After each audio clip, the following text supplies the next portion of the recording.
So welcome to session 3 on making the leap to large. We're going to begin with a quick round of introductions by the team.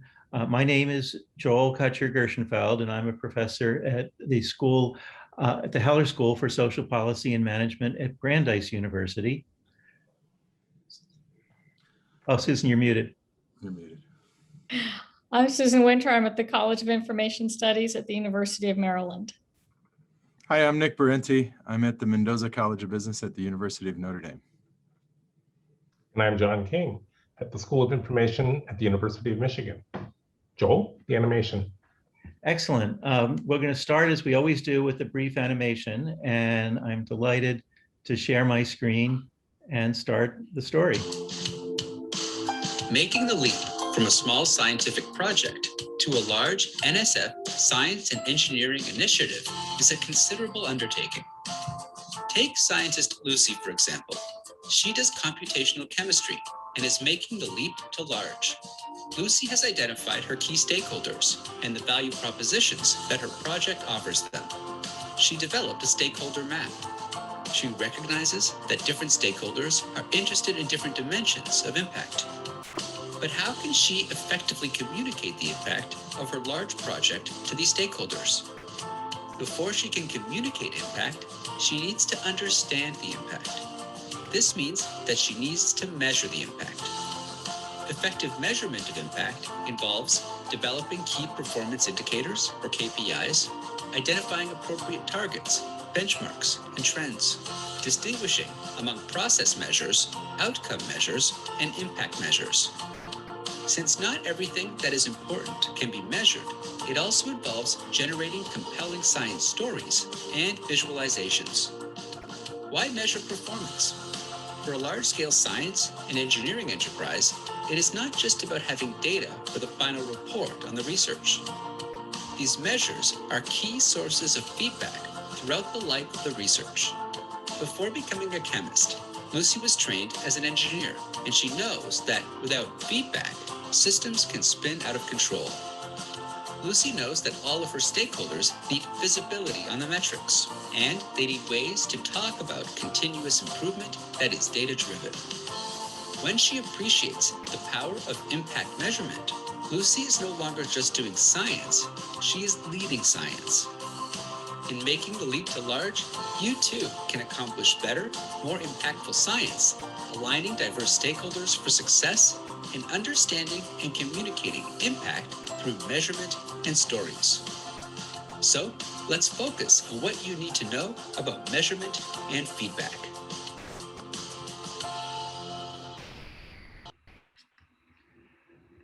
So, as always, we begin with these short video clips. They are designed to not only be an introduction to each session, but to be available to you for training purposes with your folks on your team.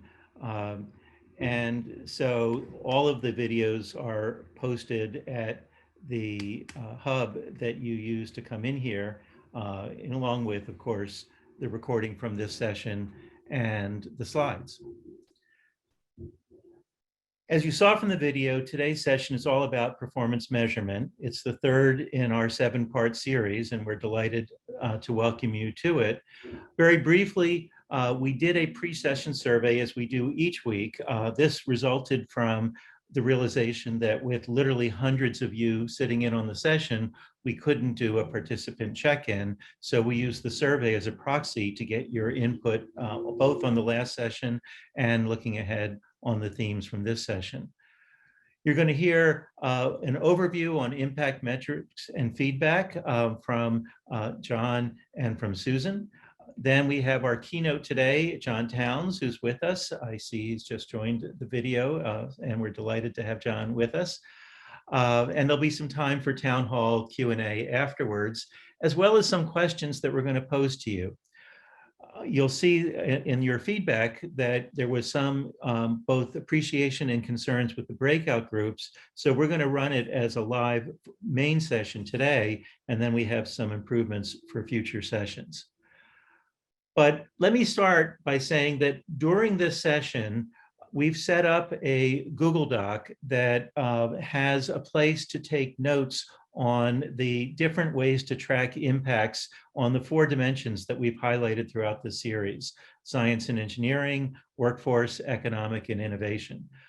There's already some things that have been entered there as thought starters, but if you want to, and it's optional, but you can use this document as a way of taking additional notes, and we'll post it at the end of the session along with the other materials from today's workshop. It'll be, in a sense, your notes.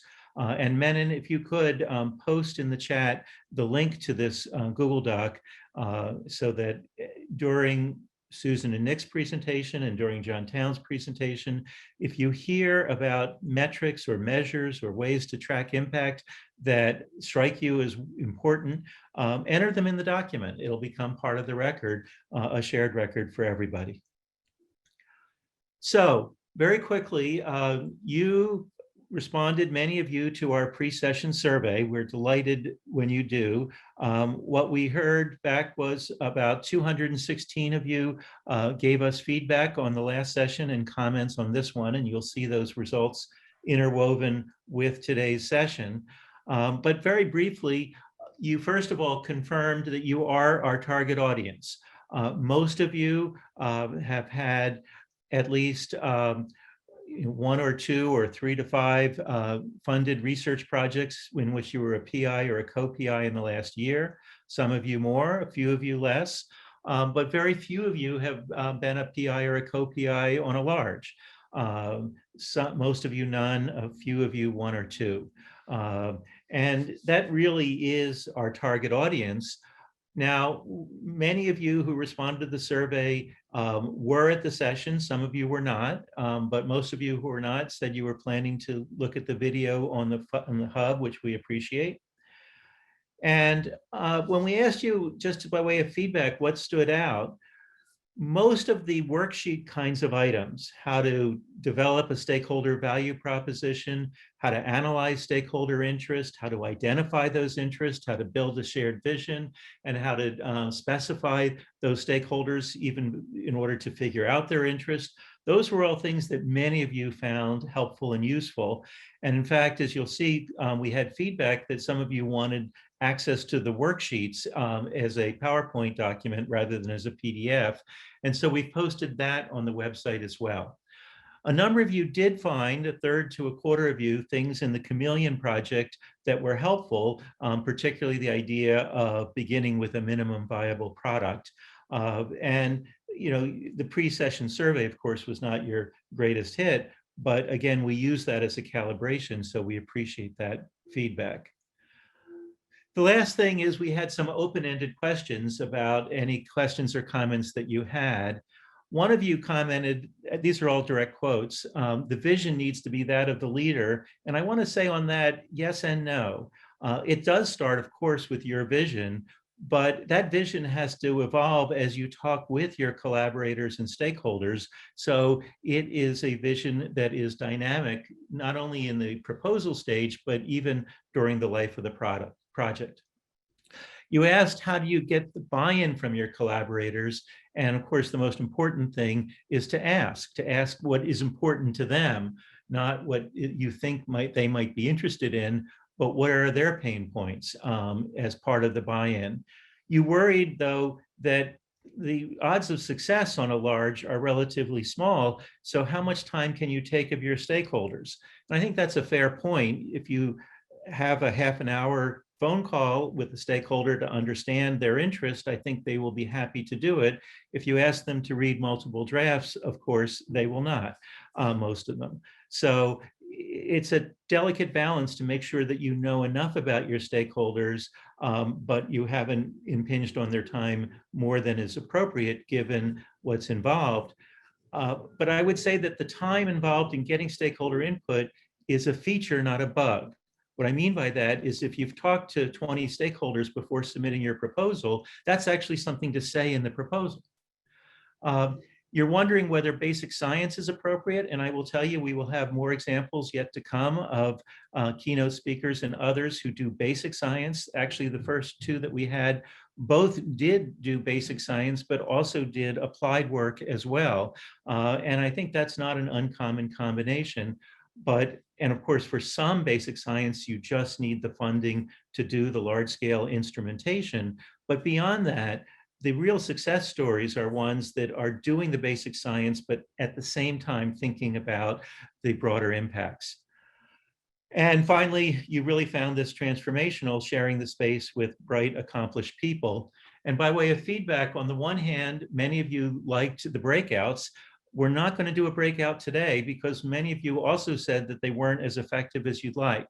And just to give you a sense of background on that, all of us have been doing Zoom breakout sessions in our teaching for a year now with COVID. But what we didn't expect is that Zoom has an absolute limit on any Zoom account of 50 breakout sessions. And since 1,500 people signed up, and we've had anywhere from 450 to 750 people at the sessions, just having 50 breakout rooms wasn't enough. So we set up the sub-accounts that turned out to be clunky and cumbersome. The lesson that we've learned is for today's session, we're going to do interactive questions with you at the end. And for the next 3 sessions, we're going to just use breakouts on the main platform. So we'll design the activities to deal with 7 to 9 people rather than the smaller breakouts that we were aspiring for. And that's just part of our figuring out how to use the technology literally at its limits. I also discovered when I sent you the reminders for the session that that Gmail has a limit of 1,500 emails in a day, and then they shut down your email until midnight. So I've been hitting those limits whenever I try to write to you. I set up a MailChimp account to do it as an alternative, but some of that is getting caught in spam filters. So you're going to get messages both ways. At any rate, you asked, could you set up virtual study groups, which is something that we embrace. We see this as building a community of practice interested in large-scale science and engineering projects. And in fact, I want to give a shout out to Yang-Shang Liu, a professor at Purdue, who said, why can't we set up a LinkedIn group? And in fact, I'll ask Menon to put in the chat, he set up a LinkedIn group, and I won't be able to let you into the group during this session, but in the next couple of days, we'd be delighted to invite any of you who want to continue the dialogue that way. Also, you asked for the worksheets from last week, and they are posted. And finally, a couple of you wanted to know, what about those Z-Flower visualizations? And they were actually designed with NSF funding by a group called Waymark Analytics that I am part of. And we've used those as part of stakeholder mapping projects on a number of NSF grants. There's cost involved in doing that, so I don't want to do a commercial for that. But I do want to say that we're exploring ways to set up a free Z-Flower generator. And in the short run, we've already had a couple of requests just to do a Z-Flower generation as a one-off, and we're trying to accommodate those at no cost. But the point is, it's just one of many ways to visualize alignment and misalignment among stakeholders. And we also urge you to be inventive about your own visualizations along those lines. So that's just a little bit of what you had to say, but let us now move into today's agenda. And to do so, I'm going to hand it to you, Susan. Thank you. I'm going to talk a little about the value of performance measurement and feedback today. And as you remember, we've been talking about 4 areas of impact: science, workforce, economic, and innovation. Next slide. And you reported in the pre-session survey considerable experience in using indicators. Many of you are tracking some indicators of science, like publications and presentations, tracking projects, milestones, expenditures against budget. Fewer of you are tracking workforce development, like career progress, and even fewer are tracking long-term indicators like economic impacts on society. Next slide. For continuous improvement, you mostly are using team meetings. That's the main method, with a few of you having some experience using dashboards, but those are only visible to team members mostly. Next slide. This raises a question of why are indicators not used more? Well, overwhelmingly, people saw it as important, but really difficult, with economic impacts being seen as a little less important and a little more difficult. Next slide. When we asked you what your vision of success in impact measurement is, you articulated the importance of changing lives for the better. There was also an interesting contrast between compelling stories and burdensome reporting. And you identified success indicators, publications, citations. We could maybe put in burdensome reporting, but also coverage in popular press and social media, for which you'd need compelling stories. So next slide. Keeping in mind the 4 areas of impact, the question is really, how do you develop good ways of communicating the value of your work? Next slide. The survey results showed that you're pretty good at communicating the value of your project with some widely accepted metrics. But what we're working on today is figuring out what to measure and how to communicate it for a broader set of stakeholders. Next slide. So this ties back to last week's focus on value propositions. You want to communicate your value to stakeholders and clarify for them that you're delivering the things that they value. Next slide. Remember, this is about what they value, not what you value. Personally, I wouldn't pay $186 million for this painting, but obviously other people would value it more than I do. So the important thing is to make sure that you understand what they value. Next slide. So last week, we talked about identifying stakeholders and what they value. We talked about breaking these down by impact areas. So this is basically an exercise in systematic creative thinking that will help you avoid overlooking something important. So we've got the areas of science, workforce, economic, and innovation, and then you identify a lot of stakeholders. I've just pulled out 3 of them here, the PI, that's probably you, your university, the nation, NSF, but there's going to be a lot more of them. Next slide. And I've made up some examples here. Remember, I made these up. Your mileage may vary. You'll want to check with the stakeholders to see if you correctly understood their needs. But I'm just projecting. I figure as the PI, you're going to value discovery, educating students, bringing in funding, developing new products, service, and practices. Your university probably wants bragging rights. They want to be able to attract good faculty and students. They want to spur local innovation ecosystem, maybe mini Silicon Valleys, discovery districts. You'll have value propositions for each of your stakeholders and for every area of impact, but you might have some empty cells here as well. Not every stakeholder is going to value every area of impact. Next slide. So these value propositions are a way of articulating how you're going to be changing people's lives with your project. You remember last week, Dr. Keehee told us that you need to be in conversation with these people. And she mentioned the need to have metrics, which summarize the results, and stories, which are concrete, credible, and highly compelling. Next slide. So once you've identified the stakeholders and the value propositions, you can start identifying the kinds of results or metrics you can use to communicate that you've delivered value. So I, again, made this up. This is a sample table for metrics for a typical researcher, showing the indicators of results in each of the 4 areas. For science, you might have publications, citations, and H-index. For innovation, you might have data sets, software, and patents. You might actually create a whole new industry. You'll notice that many of these indicators are also things that you communicate to NSF in your proposals and reports. Some of this looks like the biosketch. Some of this looks like what you put in your annual and final report. And of course, these indicators are causally related. So publications generate citations. Patented innovations can generate economic royalties to you and to your university. with enough royalties, you could invest in businesses that provide value to the larger economy as an angel investor. So there's a complex relationship here, but it's important to be aware of the stakeholders, aware of the value propositions, and think about how you're going to communicate about your success to each of the stakeholders about the value propositions that they care about. And now Nick's going to talk a little about the ways of communicating your success. Thanks, Susan.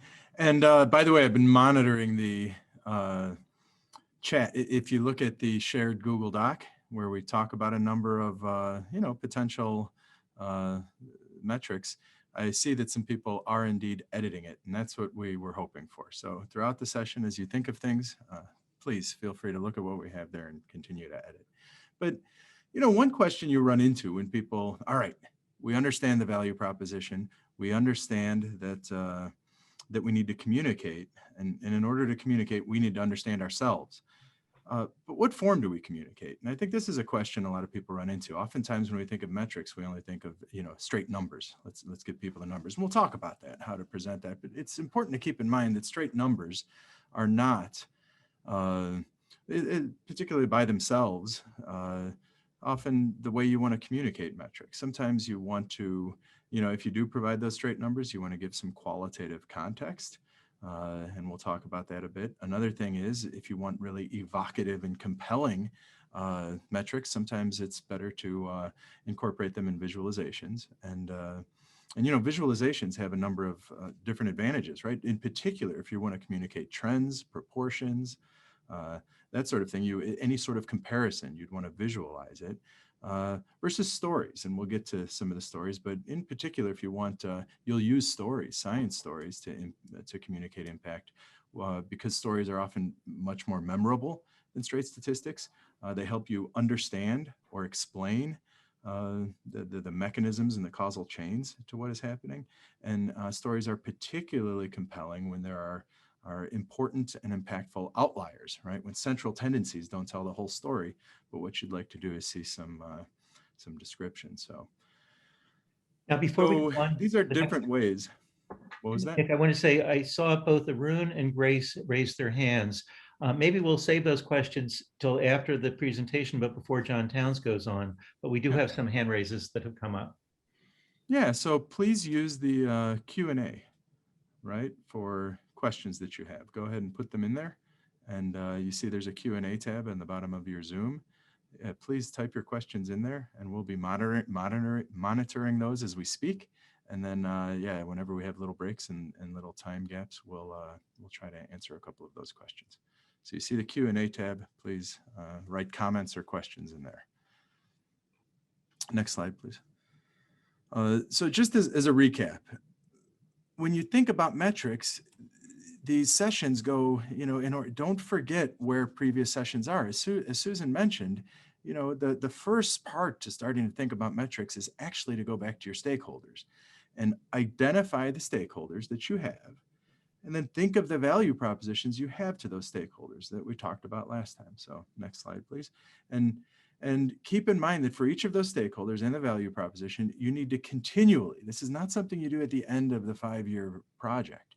This is something day one you need to structure. How am I going to assess from the perspective of each stakeholder the progress I'm making at any particular time?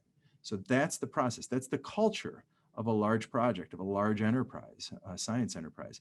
You need to understand your stakeholders. You need to create a mechanism for continually measuring and communicating the impact to those stakeholders.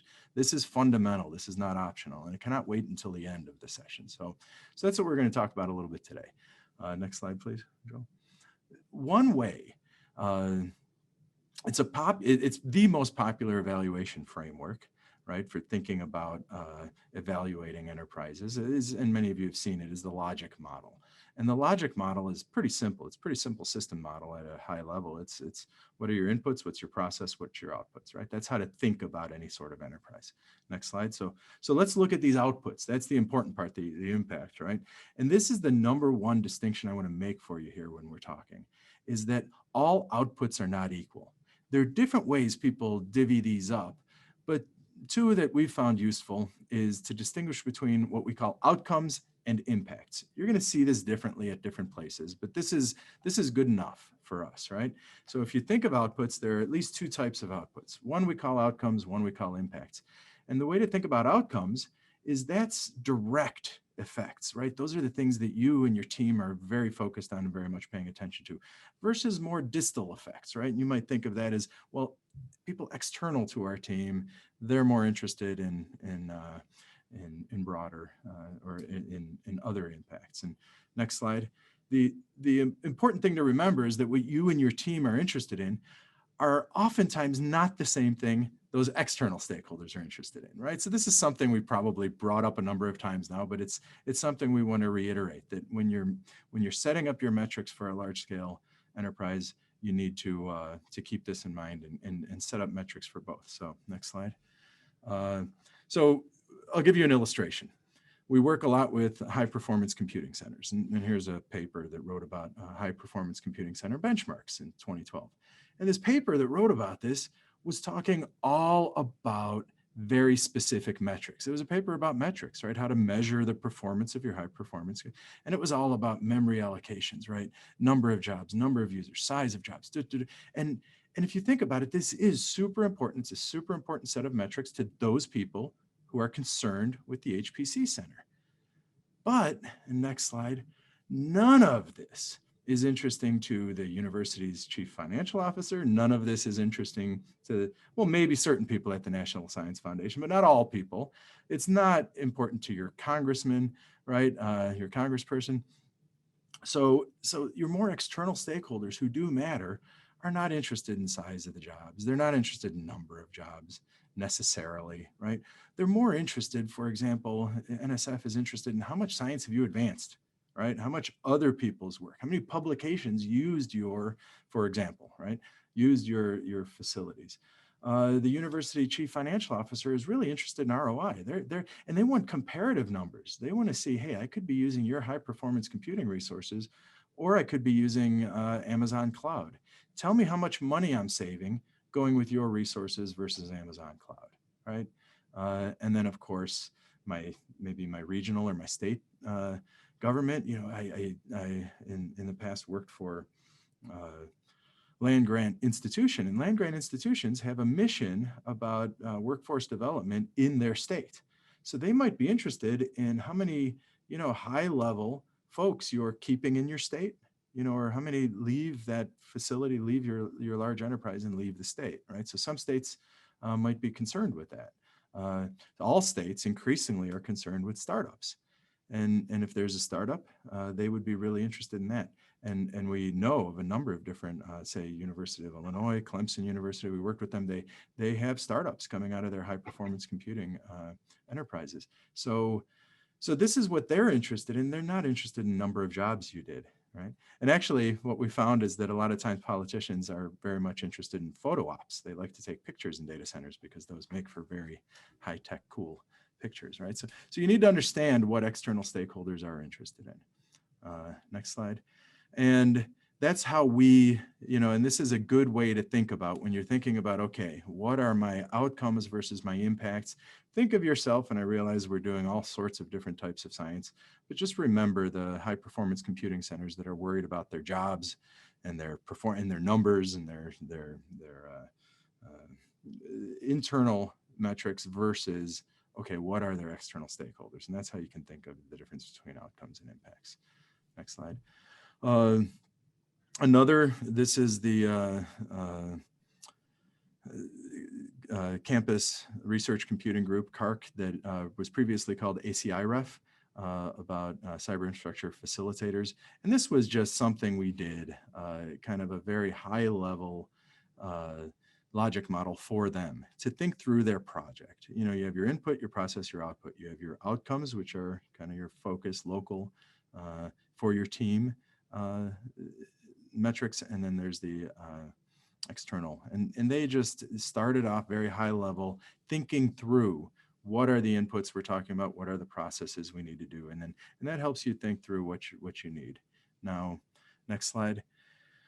One way, and you'll see this quite a bit, if you saw what Susan did before, we put our dimensions of impact across the top, and we believe in matrices, but we don't think these matrices should be followed in some sort of cookbooky way that you can just go from A to B to C and you mechanically have to fill out these matrices.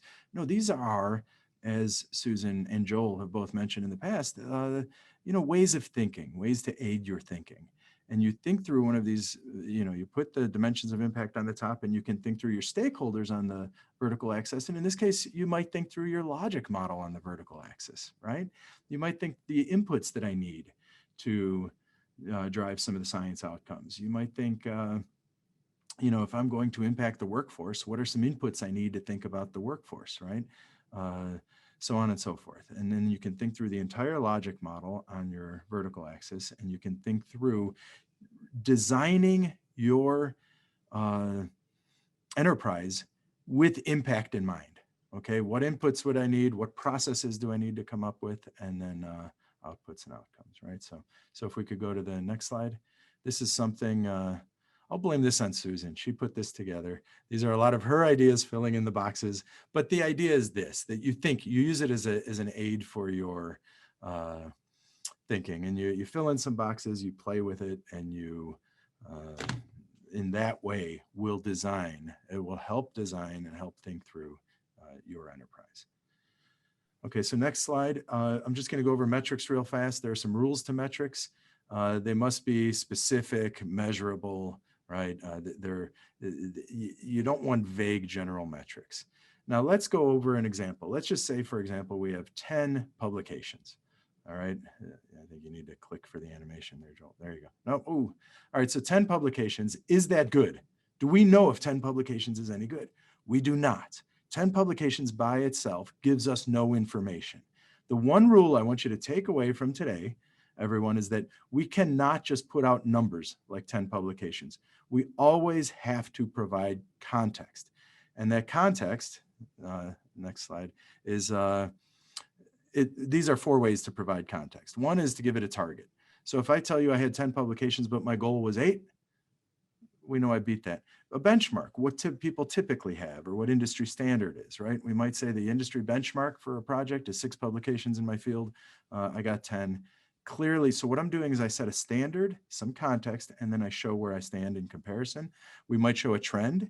If you can't come up with a target or a benchmark, showing a trend helps. And then, of course, some signal for quality, like, I had 10 publications, 2 were in Nature. How was that? Most of us would be okay with that. So next slide. You see the worksheet. I'm not going to go into these. The worksheet has a lot more than this, but it's just some ideas of common things we've seen over the years as far as science measures. And I'm going to wrap up my time here with the last slide, Joel. All right, no, we have 2 more slides before that, and then the last slide. I have a link here to a couple of things we did with Craig Stewart and a whole bunch of other people, and this was mostly around cyber infrastructure, but I think you can use the ideas for any sort of science enterprise to at least start thinking. And this is a paper we did at a PERC conference where we talked about the financial ROI of cyber infrastructure, but it talks about a lot of financial measures and benefits. Next slide. We wrote a sister piece for this paper on non-financial benefits of cyber infrastructure, and you'll see some of the examples there. I don't expect you to be able to read any of that, but it gives you an idea of what we're doing. And in this one, we also pointed out a particular visualization, and I think the animation pops it in, yeah.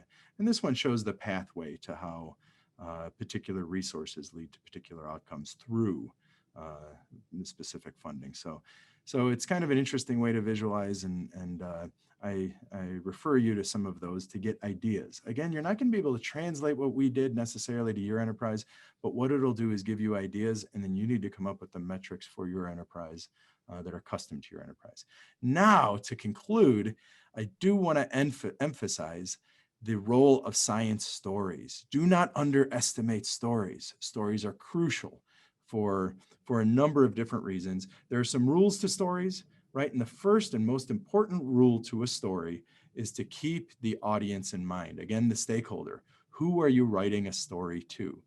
There are some components of a story. You want to have a narrative arc. There are protagonists. Those protagonists face a challenge. They resolve a challenge. Try and write your stories that way. Now, in this case, the protagonist could be, if you're doing, say, quantum computing, the protagonist could be the researcher. They're faced with this puzzle, they did something, they resolved it. Or it could be the preserving the earth, right? The drama, the protagonist could be the earth, right? The stakeholder that's being impacted, the challenge they found, how the research helps them. So when you tell a story, always understand the audience, put a narrative arc, make sure the story follows a narrative arc, and that'll be memorable and vivid. And then the final thing is be sure it's authentic and credible, right? Don't BS. And credibility, a nice thing is to include some of your metrics in the story to help tell the story, and that adds to the credibility. So with that said, thank you, and I look forward to continuing the discussion with your impacts and your stories. So I'm going to actually take a risk here and put Susan on the spot, because she often uses the Star Wars analogy when it comes to the arc of a story. And I don't know if, Susan, if you would mind sharing just that kind of imagery with us to help even further motivate this final point. Absolutely. I mean, really, I think writing a proposal or a paper is like writing the screenplay to Star Wars, that you have to create dramatic tension. So you have to kidnap a princess, and then you have to actually do character development. You have to think about how you're going to tell people the important information, background information. And then you're going to have a climactic scene. This is your results section, which is the battle with the Death Star. And then the battle with the Death Star illuminates important things about those background characters. And we discover that Luke chooses spirituality over rationality. And then at the end, we have to see that the princess is safe. That's the conclusion part. So I do encourage you to read a lot of the stories that are on NSF's website, because they do a really nice job of setting this up. If you do it from sort of a meta level, think about how did they capture a princess? How did they get you interested? What was the main finding? And what background did they have to give you to understand the finding? And then how did they tie it back to getting the princess out of trouble? All right, so Joel, we're not allowed to move on since you derailed us. I'd like to derail us, and it's one of our participants, Ifeomi Nwogu, and apologies if I didn't do a good job with that, asked a question. And this is that participant's question. It almost feels like you need an MBA type person on your team to write a successful large NSF project. Is this a fact? So I have a comment on this, and this to me is possibly the most important point of our sessions here. You don't need an MBA type person on your team. What you need is to build the skills of that thing that you can't outsource this. You can't hire an MBA and say, take care of this for me. That a large leader, when you go from being a scientist who does small and medium projects to being a scientist who leads a large scale enterprise, you don't outsource communication of impact and understanding of impact. This is what you do. It's not your only job, but it's a part of your job. You, as John likes to say, you have to see that it gets done. You don't have to do all of it, but you need to build these capabilities. Now, hopefully you'll have a project manager, and hopefully you'll have teammates that can help you with this, but it can't just be outsourced entirely anyway. So yeah, you can't just hire an MBA and say, you do it. No, you have to pick it up. And that's why we're doing this set of workshops. So thank you very much for the question. That was a wonderful one. And don't forget, as you develop these metrics and you do this communication, one of the most important stakeholders you're going to communicate with is your program officer. Send them the information. You don't have to wait for the annual report.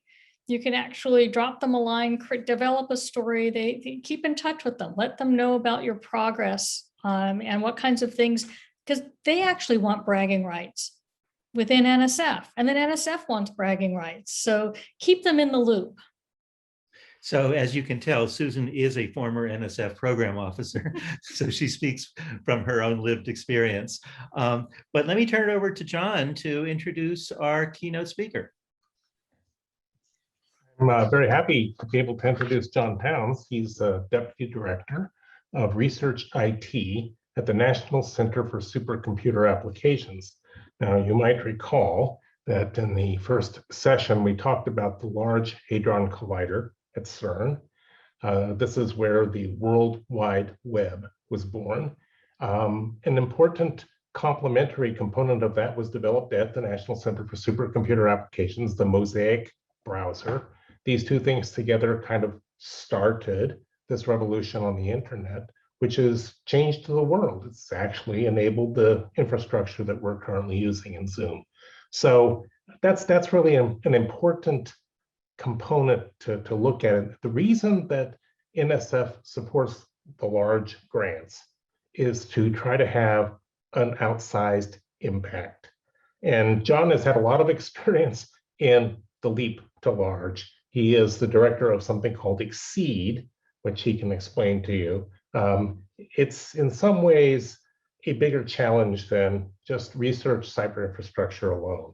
With John, take over.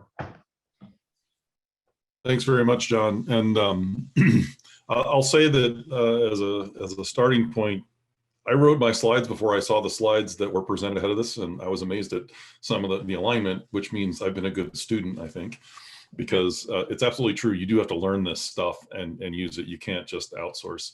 So I think I've been a pretty good student, but and there are many other things that I'd like to comment on, but I'll move on to what I want to share with you all today. So I'm not an expert in this stuff, but this is my experience over several decades of working with various large scale projects, everything from a few $1 million a year to tens of millions of dollars a year in effort.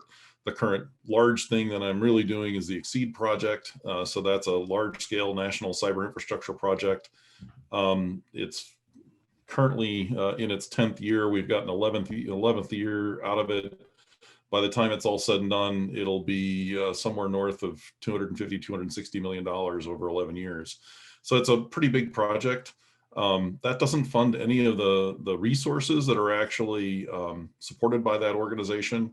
So there's concurrent investments made by NSF in supercomputers, storage environments, networks, and various other things that XSEDE helps to coordinate. So a lot of what I've learned, I've implemented in XSEDE, although I stubbed my toes on a bunch of things beforehand before learning a bunch of this stuff. Next slide. So I'll get right to it. You have a $100 million project. I'm not going to do the part about how do you get funded in the first place. A lot of this is irrelevant for that, but I think you've touched on some of that stuff already in prior workshops.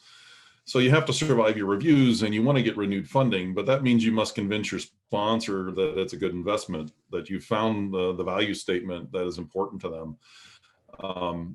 Performance and impact metrics can go a long way here and turn the conversation into the conversation you want to have as opposed to the conversation you typically have with particularly your review panels and stakeholders.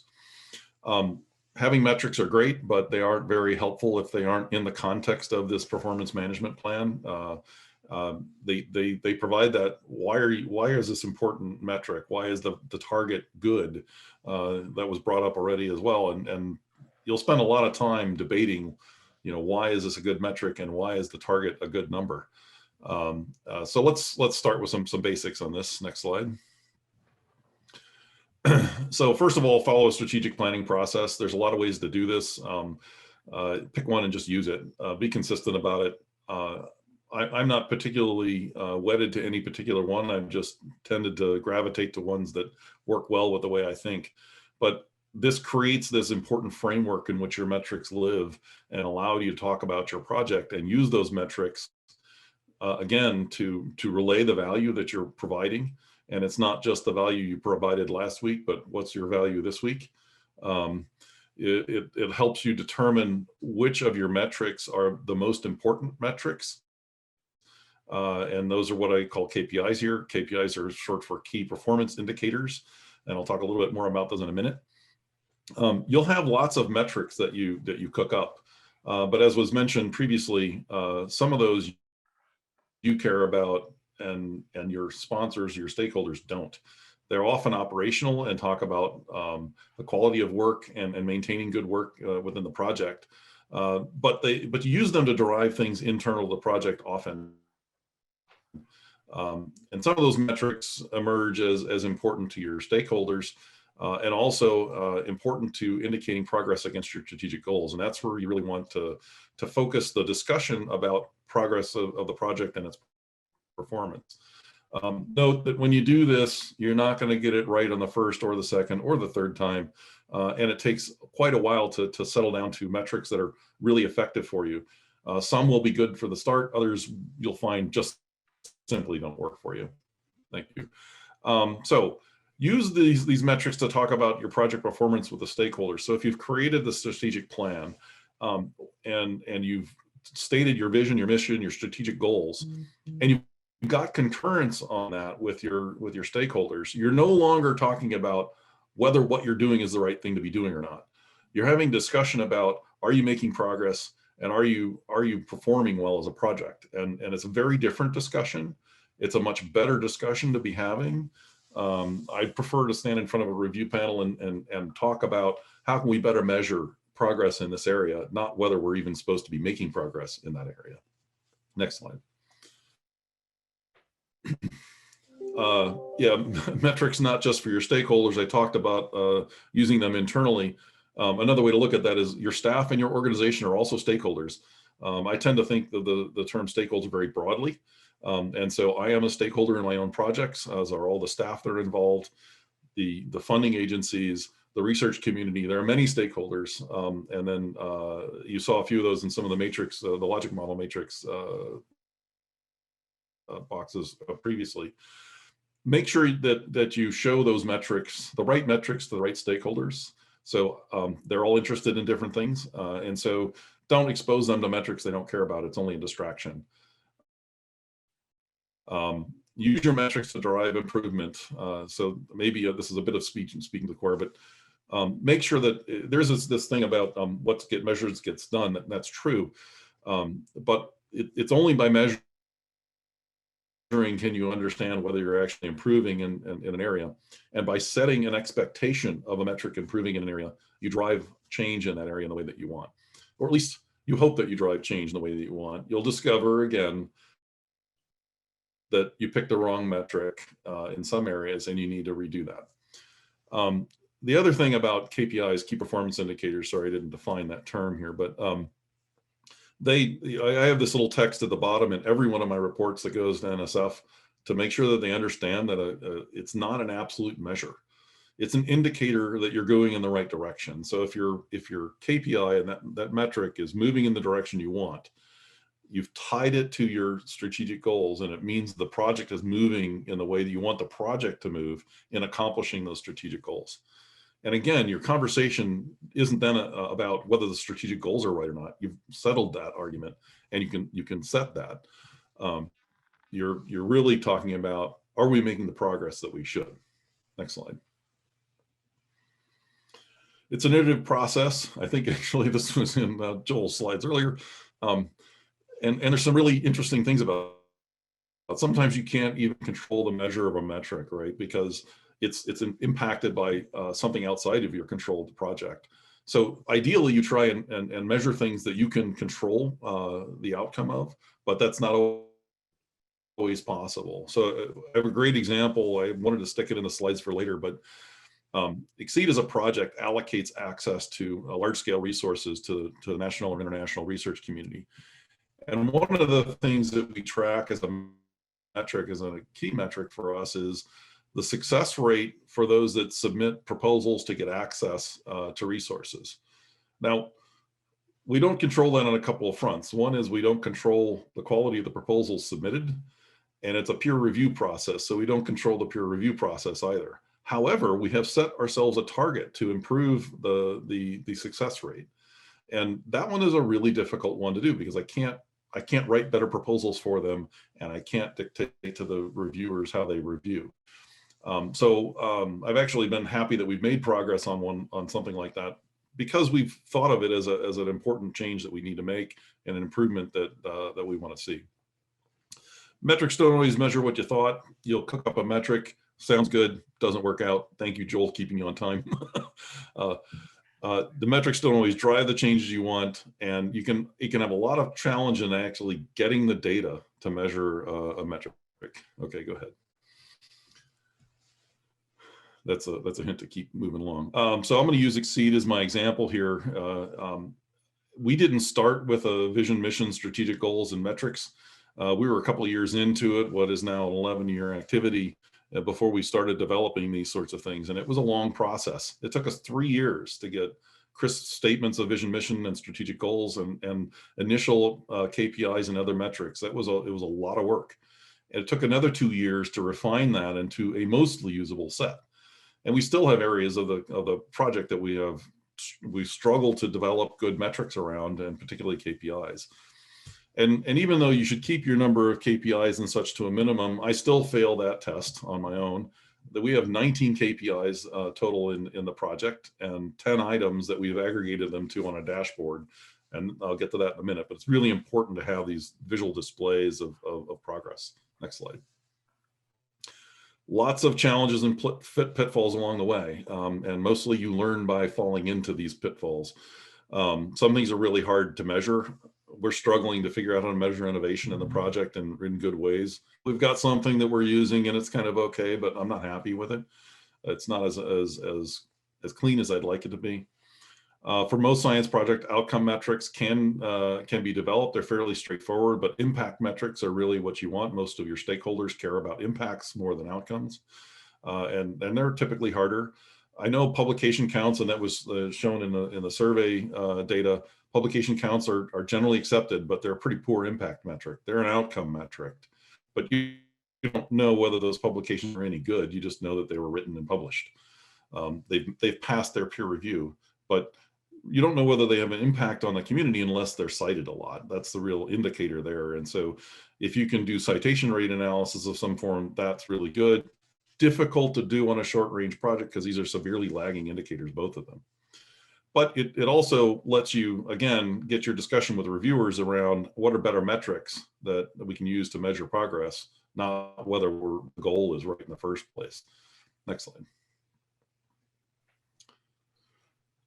Some other things, despite everything I've said about metrics, and I believe in them strongly, I'm gonna reinforce the storytelling. You have to have these anecdotal stories that really bring together what it is you're trying to do and show how science can be advanced. And there was a question in the chat or in the Q&A about how do you do this well. I like Susan's format, but often you have something much shorter, right? So here's an example of a slide I actually pulled from our annual review last year.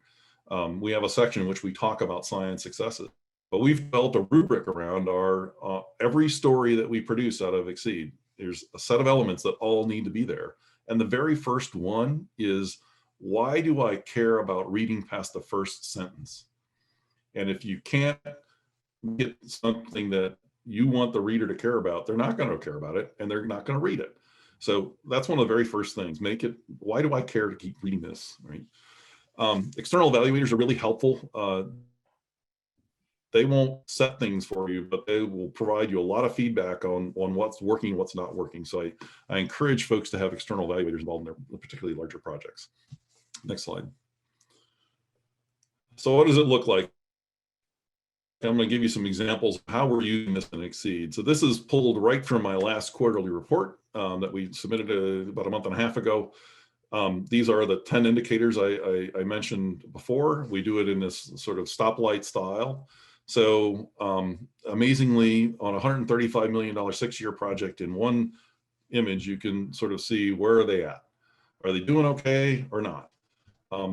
By the way, if all of your stoplights are green, something's wrong, because you're not driving improvement in your organization.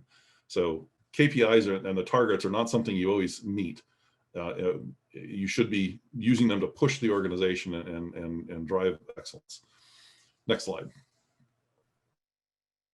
I mentioned outcome versus impact. So counting something is typically an outcome metric. Impact, you can sometimes get some measure of impact, but it often loses the scale. So what we've often done to try and get impact out of something is both have a count of scale and then some measure of the impactfulness of this. So in the example that's given here, I realize the text is small, but this is mostly for future reference, but it has to do with our training of the community. If you have training that you put on and it's really good for people, that's great. But if you train 5 people, it's not so great, right? So you want to both see that it's impactful to them, and there's a large number that shows you a broader impact of that sort of activity for the project. Next slide. Then there's always the hard to measure things. So we have as one of our strategic goals, raising awareness of the importance of and value of the advanced digital resources and services to the research enterprise. So how do you measure that you're actually raising awareness about things? And it's not just press releases and stories that you do, because you don't know if anybody's reading them or not, right? So that's an outcome if you have a list of all these publications or press releases or stories. But sometimes you have to get creative. So how do you know that somebody read it? Well, they share it with somebody.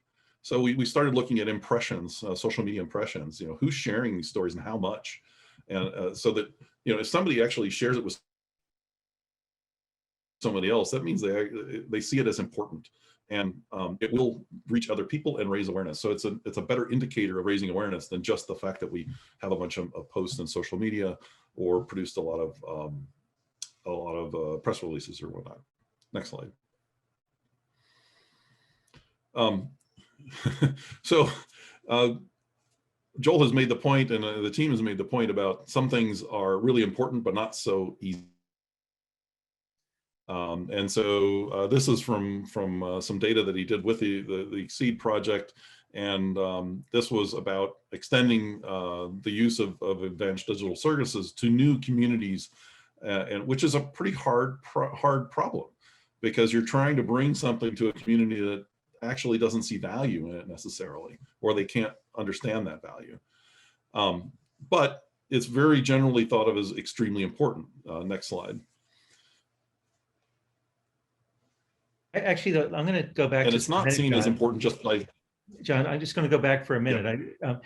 So with these Z-flowers, notice that although the majority of stakeholders said that this extended impact was important, a small number said it wasn't. So it's interesting to know who they are, or not who personally, but what they think, what that is. But more importantly, there's a couple of bright spots of people who are saying it's not so hard. And although the vast majority are saying that there's a big gap. So in a sense, learning to read in and understand what's in this landscape is part of it. And that's, John, I guess where you're going to take us now. Well, that's exactly right. So part of it is trying to identify the types of folks that either don't think it's hard or don't think it's important, because they are in a minority, but they often represent an interesting point of view or have an interesting approach that you didn't understand. But in this slide, you see that it's not just certain subsets of those that were surveyed that thought that this was both important and difficult. It's across the board. So what do you do in that situation? And how do you drive change in the organization there? So next slide.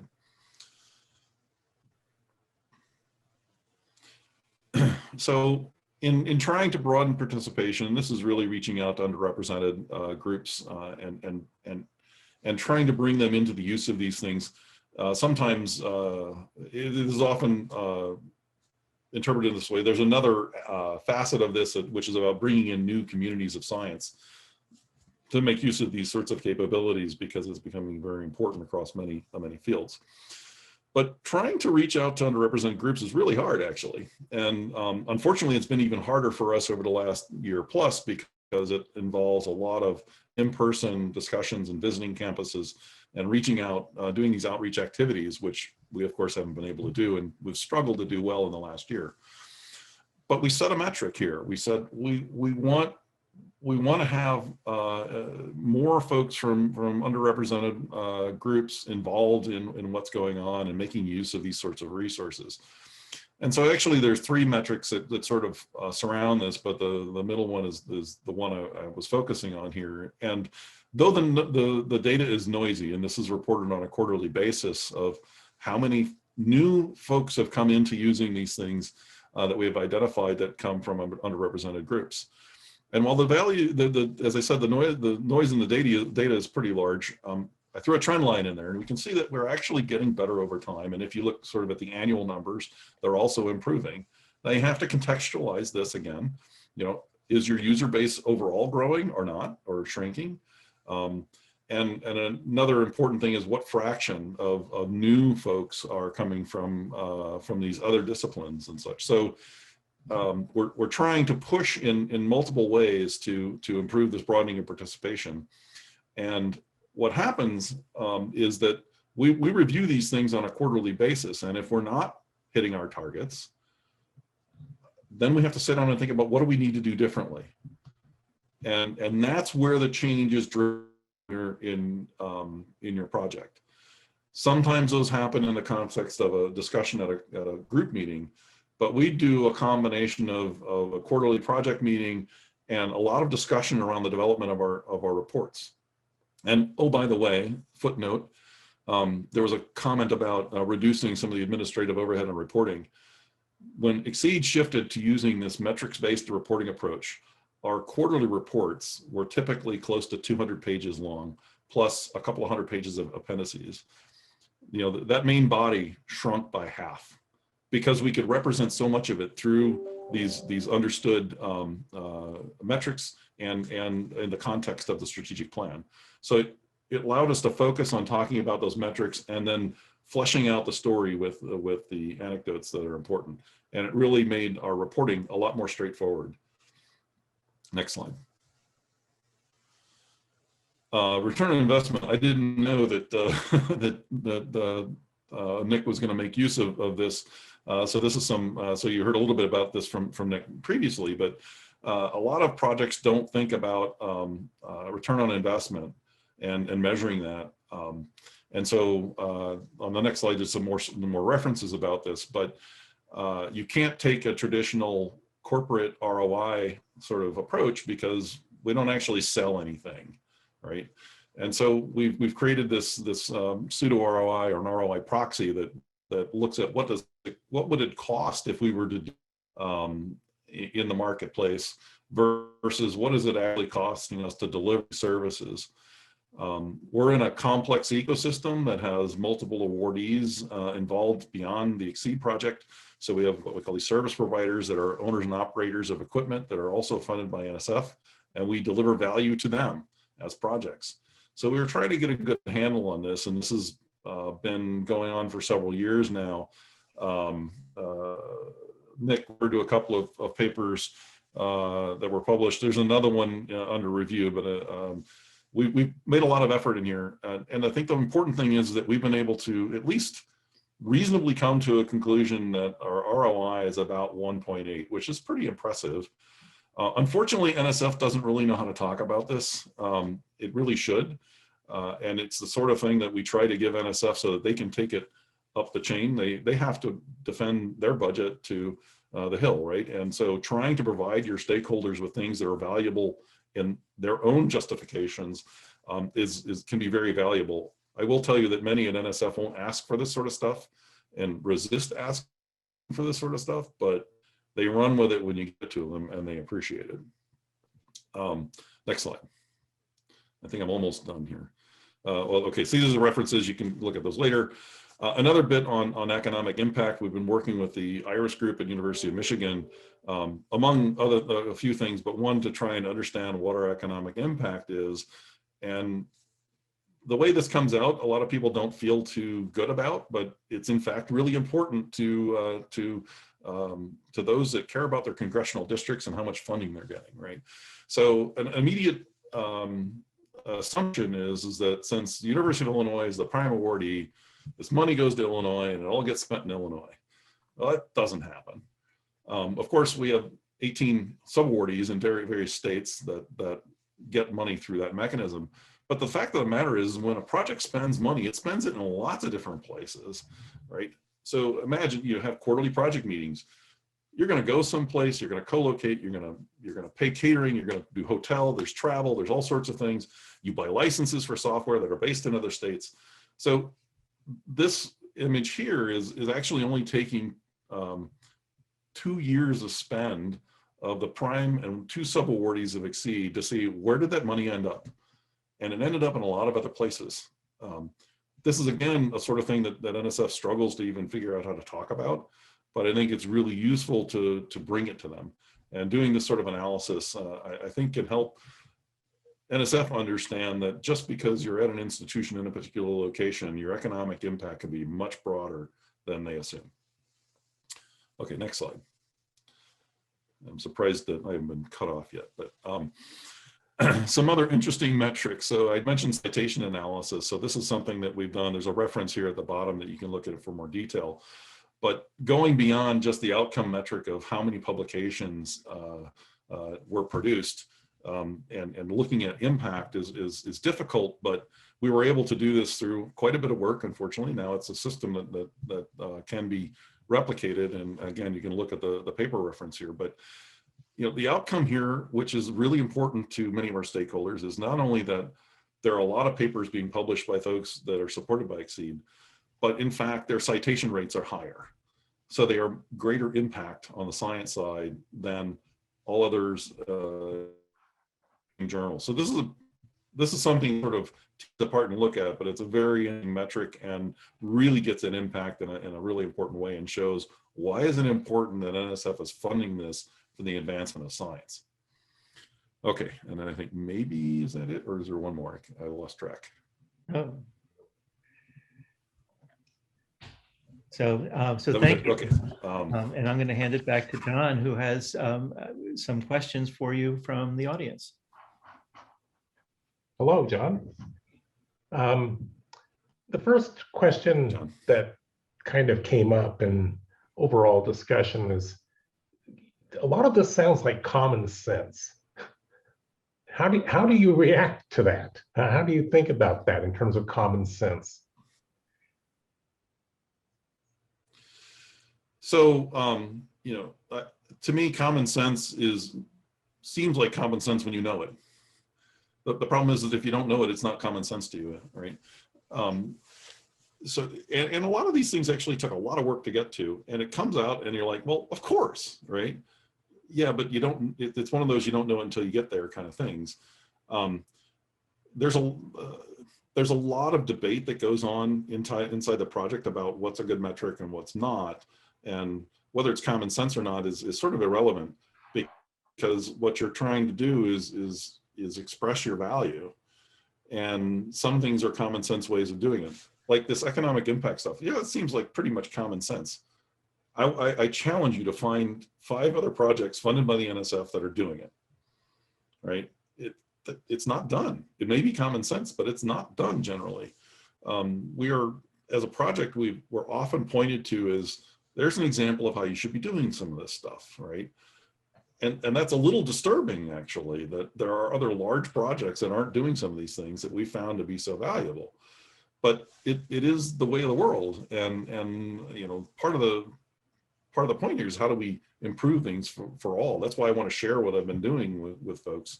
Is I think that there are a lot of this translates to other projects. You'll notice that many of these things, while I was using XSEDE as the example, aren't really specific to XSEDE as a project. And so I'm hopeful that these would be useful to others as well. I hope that gets at the answer. Is this typically the responsibility of a particular person? I mean, have you assigned this job through division of labor?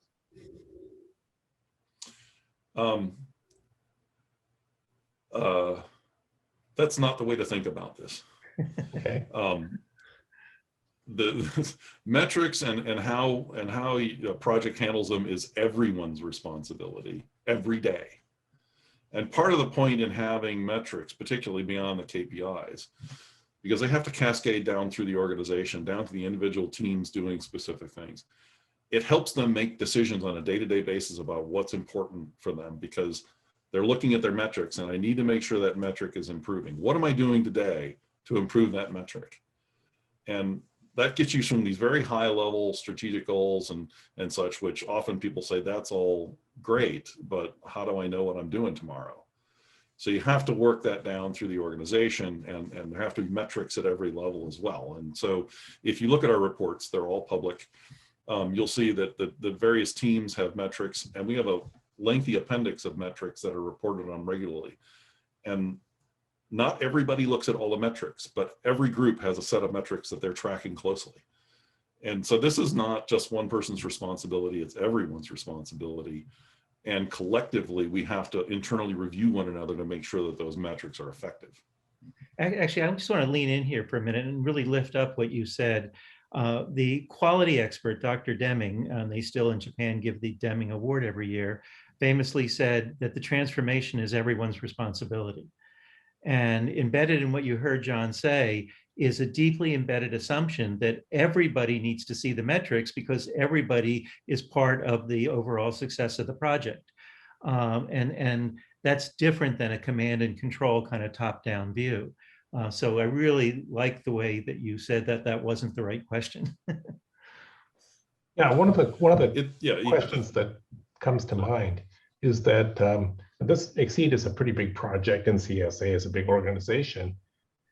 Can this be made useful for smaller grants?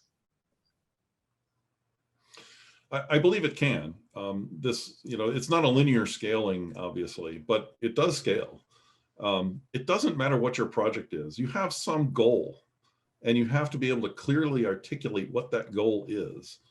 And it's largely in the context of something larger. Why is that an important goal? Right. So there is some vision. What is a world state that you'd like to see come to be? Definitions are important here. You have your mission, which is here's what I'm doing within that to realize that change in the world state, which is not, I won't be necessarily this project that does all of that, but here's our role in that.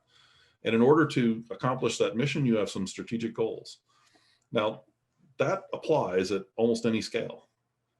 Now, you might have a much larger or much smaller set of metrics associated with it, depending on the scale of the project. But the basic framework is still the same. So is this typically developed during the proposal stage or after the proposal, or when? When is it and when should it be are often two different things. Ideally, you're doing this as part of your proposal writing exercise. And in fact, I had a discussion this morning. I'm on a team that we're preparing some proposals for June, and I said, we need to go through this process. We need to at least articulate what is the mission and what are the goals and what are the associated metrics.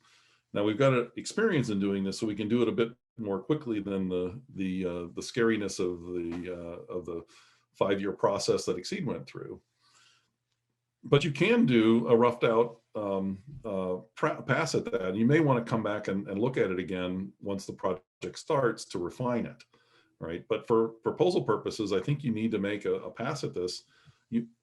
You have an idea, right? This is about communicating that idea and explaining why it's important. You have to do that in some way in the proposal anyway. This gives you a framework in which not only to express that, but then to follow that up with tracking your progress towards it. I have one final question. You're dealing a lot with cyber infrastructure.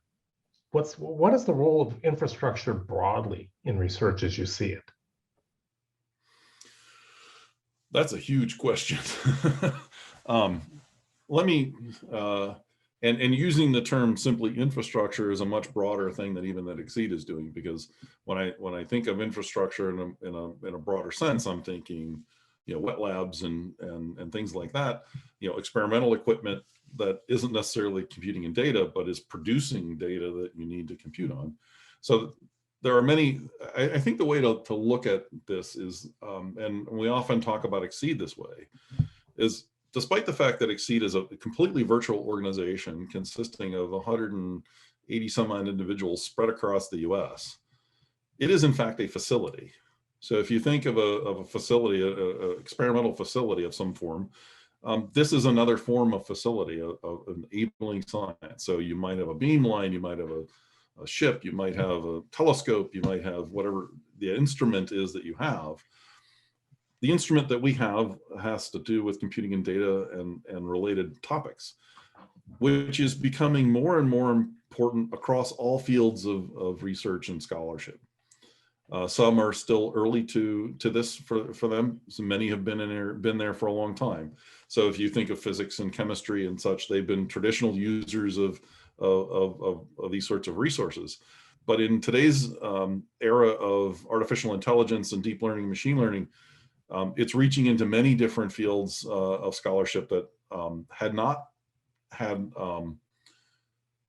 that these things hadn't necessarily been able to benefit to the extent that they can today.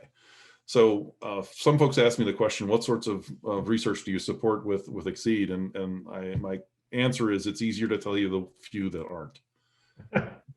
Okay, thank you. It's literally all over the place. Well, although we can only do it virtually, I'd like to ask everyone to join in virtual applause and appreciation. Thank you, John, for really pulling back the curtain on metrics and revealing that it is an iterative process. It's not a one-time conversation. And in that spirit, what we want to do is take you through what is a very, very simple exercise. John's going to stay on the line. He may even have comments, but we're going to ask you a series of very simple questions. There isn't a right or wrong answer, but we're again going to keep in mind the different dimensions of impact. And with those in mind, I'm going to ask Menon to pose a Zoom question. And essentially, you're going to have one of three choices. You can see the poll is now in front of you. And we're going to ask you just for another minute or two to say, which is the most convincing story about the publication for a reviewer? First option, we published 10 peer-reviewed publications and our team's goal was 8. Second, we published 10 peer-reviewed publications and projects like this size typically publish 6. Or we published 10 peer-reviewed publications and 2 were in Nature. So we're just interested to see, you're all online. I see there's already almost 150 of you that have responded. We'll take another minute or two. And you're actually seeing the results in real time, which may bias you. But at any rate, let me pause here. And it looks like there's a couple of more places in California where the polls are still open. But Joel, yeah. we see the parts in real time. They don't. Oh, you don't? Well, in that case, I'm ready to stop to share the results. So you were not biased. You were neutral. Can everyone see this now? Yes, it looks like you can. And very briefly, a small group, about 8% of you, thought exceeding the goal was going to be more persuasive. About a quarter of you thought exceeding what is typical was going to be persuasive. And a good 2/3 of you said, no, high quality publications such as 2 in Nature was going to be more persuasive to the reviewer. But let me pause here and open it up to John and the other members of our team. Any comments on this? I'll jump in. Yeah. Quite honestly, having done exactly this, I use all 3 of them with the panel, but I start with the 3rd one because they're almost invariably populated by faculty who see the impact of a Nature publication as really important.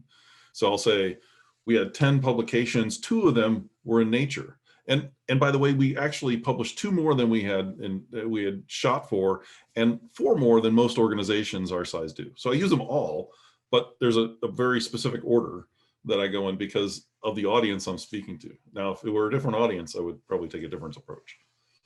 Yeah, so if it's a scholarly audience, they know what Nature means. But if you're talking to a governor or a legislator, it's a different conversation. Good. Well, I think that gives us a sense of the views on our first poll. We're now going to do. I guess the takeaway on that, Joel, is go ahead, Nick. See how the same statistic with different context, has a much different implication. It could have a much different implication. That was the sense. But yeah, please. And there's the audience is important. Yeah, there's a little conversation in the chat that's saying, well, but that doesn't explain impact. And what I'm hearing John Towns say is the impact I care about is the impact on the audience. I mean, there's impact, then there's impact. So is it an output, but is it an impact? If you're trying to communicate to the stakeholders something in particular, you need to think about what will have an impact on them. Nice. I think another way of saying that, Susan, is different audiences perceive impacts in different ways. The faculty reviewer sees Nature publications as high impact, whereas others might see exceeding your goal as high impact, right? And so it depends on who you're talking to. And in And the actually, chat, that's a good segue into our next plenary question, which is the most convincing story about the economic return that you would make if you were talking to the governor in your project. The first is that our project brought in $4 million and had an estimated $6 million net impact in the state. The second is 10 students worked on the project and graduated and got high-tech jobs in our state. The third is our project advanced computational science to help medical professionals diagnose cancer earlier. And once again, we're seeing over 150 of you have commented and more votes are coming in. So we'll give it another minute before we share the results.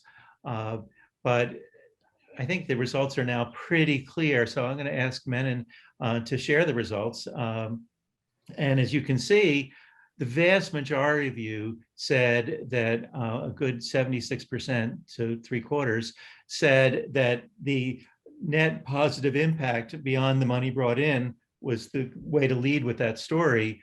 About 9% of you said, well, it was the students that got to work in high-tech jobs in the state. About 14% said you actually advanced science that might make a difference with practical applications. Let me again start with John and then open it up to the team. If you were having a talk to the governor conversation or the governor's staff, what do you think of what people are saying?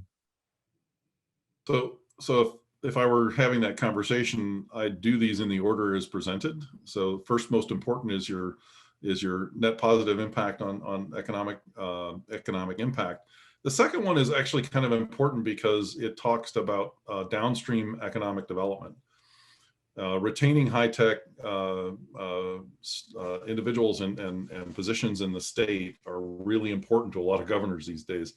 And while the cancer diagnosis is really cool and important, it's not going to get the governor reelected. Cool. Nick, Susan, and John, any other comments? So I just wanted to bring up one about, if you'll notice, it's $4 million estimated, 6 million positive net impact, right? So what we have there is a 50% multiplier. And if you look at what economists say about federal dollars coming into a state, I've seen everything from 40% is the lowest multiplier I've seen. I've never seen anyone go over 100%, so 2 times. I've seen 96 or 98% as a multiplier. And that means that for every dollar of federal funds that you bring to your state, the multiplier of that dollar is, you're really bringing $1.40 if it's 40% multiplier. And what that means is, you get the dollar, your school gets the dollar, then they, pay it off to people in salaries. Then those people go and spend money on their houses, their Starbucks, their clothing. And if you trace all these dollars and how they find their way through your economy, within that first year, that's what we mean by multiplier. So keep that in mind that a dollar of federal funding to your location is not equal $1 to your state. It's actually $1 plus some multiplier. And I guess I just wanted to point out the other thing. $4 million is a lot of money to your state, and 10 students, even if they're PhD grad students coming to your state, that's going to be $4 million over the course of those 4 years that they're PhD students, right? It's something to keep in mind, the impact of saying $4 million versus saying 10, Yeah, the thing I would add to this is very often in universities, there are people whose job it is to work on this. And if you go to them and ask them, what do you say? They'll have something to say. I will say, when I was at NSF, the Science and Innovation Policy program officers who are basically from economics, I asked them, how do you guys calculate this? And they said, well, we think on average the multiplier is this. And they have all kinds of complicated equations behind it, but it is an estimate. It's not like calculating velocity. It's also worth noting that different governors may have different priorities. And so having good jobs in a particular region of the state may be more important to them than just the number of jobs. It's worth finding out what they're trying to do.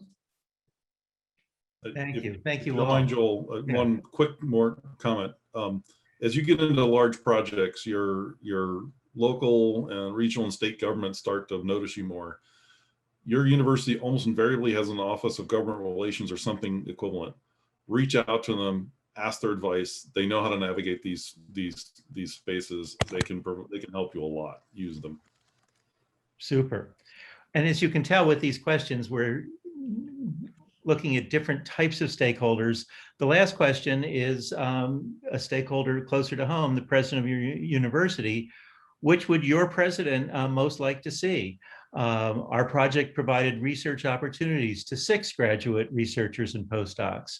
Our project was featured by CNN and the New York Times. The PI won a major scholarly prize. Once again, the votes are coming in. I see we're over 100. We appreciate the votes. We'll show you in a few minutes what it turns out, but already, we're now closer to 200 votes. So let's, I think, pause here and share the results. And now you can see that your university president most is going to respond, according to you, to translational work, not scholarly work, being on CNN or the New York Times, and to a much lower degree, 10% each, producing graduate researchers or winning a scholarly prize. Once again, John and the team, your comments. So one quick one on this is that the size of the institution you're at makes a big difference here.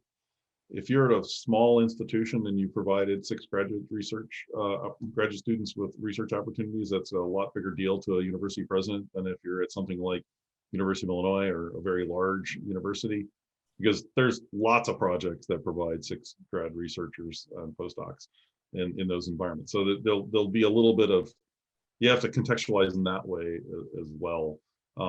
But most of them are really all about making sure that they're getting recognition outside the academic environment. Universities are struggling in many ways, and they need to project their value to the country. And getting stories on CNN and New York Times is a good way to do that. Super. Any other comments from the team? Well, one of the chat comments is a Nobel Prize might be different. Depends which prize you get. Yeah, I think that a fun part of this little is, CNN, New York Times, but oftentimes we don't think that way as scientists, and we're worrying about our publications, our fields, our disciplines. But the more large you get, the more important and high profile it gets, and you want to get that. So Super. It's also worth noting you don't want to be in CNN and the New York Times for the wrong reasons. You want it to be a positive story. Yeah. And by the way, when we talk about project leadership next week, we will talk about ethics.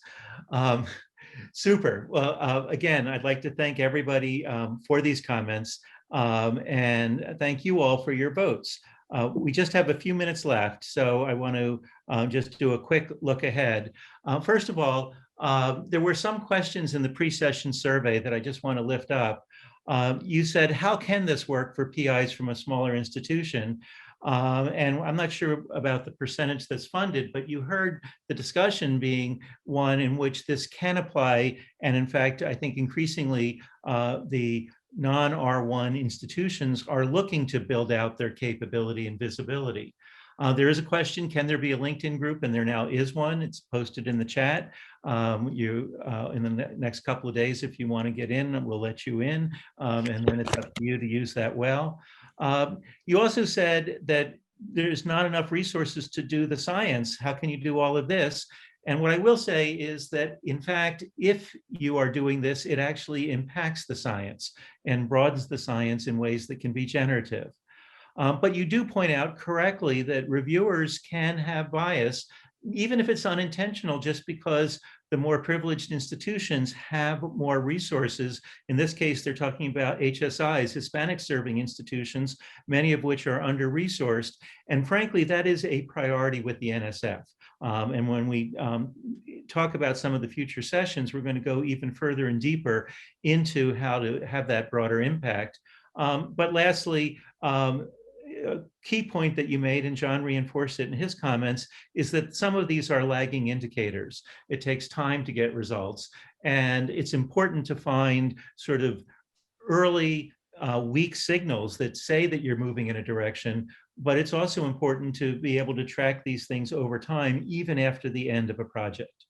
And the last thing, this is overly simplistic, but a basic core principle of strategy, which I think is reinforced by today's session, is what people call the sweet spot. It's not the intersection of the three circles. It's what you do well that your stakeholders need that others are not doing. And in a sense, this whole conversation has been about how do you lift up what you uniquely do well with your research and your work. With that, I want to hand it back to John to get us set up for next week. So we're going to have several sessions that follow this, project leadership, data management, and workforce development. But next week is project leadership. And in a lot of ways, everything that we're discussing in this workshop, all 7 sections, regresses on leadership. That is, leadership sort of is the central idea here. So tune in for the discussion of leadership. It's a midway point in the workshop. So it's a very popular concept. If you look the word leadership up in an online search, you will find 2 to 3 billion hits. So it's a very common discussion point. You might want to do some background reading, preferably from summary documents. Thank you, John. And I will say, last week we did a pop quiz. Did anyone know who the one PhD physicist was in Congress? And many of you did, in fact, chat in that it was Representative Foster in Illinois. And we're delighted next week we have a short 3-minute video from him talking about Congress's view on science funding. So that will be a feature for next week. But for now, thank you. Thank you for being with us. And thank you for making the leap to large. Take good care.